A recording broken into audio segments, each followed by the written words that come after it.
બોટાદ જિલ્લામાં પત્રકાર થયેલ ખોટી ફરિયાદમાં પત્રકારો નિર્દોષ જાહેર થતા બોટાદના વિવિધ સંગઠનો દ્વારા પત્રકારોનું સન્માન કરવામાં આવ્યું. પુષ્પહાર પહેરાવી મોં મીઠા કરાવ્યા. બોટાદ જિલ્લામાં વર્ષ 2020માં લોકડાઉન દરમિયાન ટ્યુશન ક્લાસીસ ચાલુ રાખવાના સમાચાર પ્રસિદ્ધ કરનાર પત્રકારો પર કોઈપણ પુરાવાની ચકાસણી કર્યા વગરની ખોટી ફરિયાદ દાખલ કરી પત્રકારોને સંડોવી દેવાનો પ્રયત્ન થયો હતો.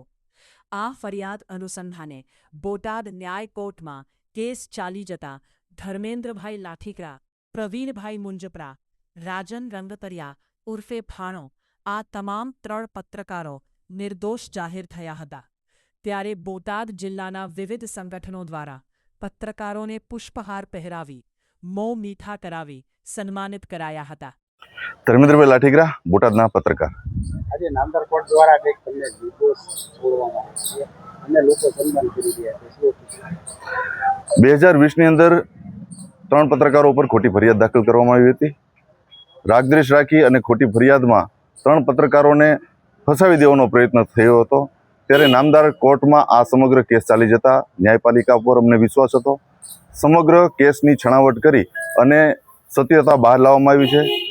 ચોક્કસથી આ હકીકતને ધ્યાને લઈ કહી શકાય કે સત્ય પરેશાન છે, પરાજિત નહીં. બોટાદ રિક્ષા એસોસિએશન પ્રમુખ દિલીપભાઈ મહારાજ.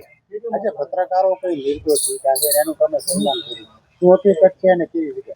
હવે બોટાદ જિલ્લાના પત્રકાર એટલે સત્યના રાહ ઉપર ચાલવા વાળાઓ છે. ધર્મેન્દ્રભાઈ, રાજનભાઈ, પરવીનભાઈ. હવે આ લોકો બોટાદ જિલ્લામાં જે પત્રકારની ફરજ નિભાવે છે પણ સત્યની રાહ ઉપર સત્યનો અવાજ ઉઠાવે છે. તો એ લોકો ઉપર જે ખોટી ફરિયાદ કરવામાં આવી હતી ખંડણી બારામાં, તો એમાં નિર્દોષ જાહેર થયા છે. અને સત્યની રાહ હંમેશા સત્ય દેર લાગે છે પણ સત્યની જીત થાય છે. એટલે અમે ધર્મેન્દ્રભાઈ, રાજનભાઈ, પરવીનભાઈ એ લોકોની સાથે જોઈ અને સત્યની સાથે જોઈને એ લોકો હંમેશા માટે સત્યની અવાજ ઉઠાવતા જ આવે છે અને અવાજ ઉઠાવશે જ તે.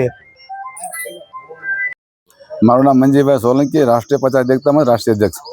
આજે કોઈ પત્રકારોનું સન્માન કર્યું, શું હકીકત? પત્રકારો જે નેશનલ મીડિયા જે રહ્યા એને તો સરકારે ખરીદી લીધા છે, પણ જે સોશિયલ મીડિયાવાળા જનતાની જે અવાજ ઉપાડતા હોય, સતત મેદાનમાં રહેતા હોય, પોતાનો મારી ભાષામાં બોલું પોઈન્ટ પૈસાનો પેટ્રોલ વાપરી અને આમ જનતાની જો સેવા કરતા હોય ને એની મદદરૂપ થતા હોય ને એની ઉપર સત્તામાં બેઠેલા સત્તાધીશો અને સરકારના જે ગુલામો જે ખોટી ફરિયાદ કરીને એક સારા એવા પત્રકારોને માત્ર ખોટી ફરિયાદ દાખલ કરતા હોય એમના માટે સબક છે કે તમે ફરિયાદ ખોટી કરજો, પણ ન્યાયપાલિકાની માલપા અમુક માણસો બેઠા છે કે સાચાને સાચું અને ખોટાને ખોટું કહેવાવાળા છે. આજે ધર્મેન્દ્રભાઈ એમની ટીમની જે જીત થઈ છે, એમની મારી જે ખોટી ફરિયાદ થઈ હતી એમાં સરકારને અને ફરિયાદ કરનાર વ્યક્તિને વિચારવું જોઈએ અને શરમ આવવી જોઈએ કે આવા લોકોને માટે ખોટી ફરિયાદ ન કરાય.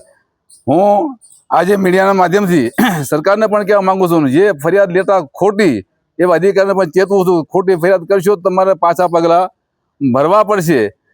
અને ધર્મેન્દ્રભાઈ જેવા સારા પત્રકારની બોટાદને નહીં પણ ગુજરાતને જરૂર છે. આવનારા સમયમાં તો પરિવર્તન લાવવું હોય તો જય ભીમ, જય ભારત, જય સંવિધાન.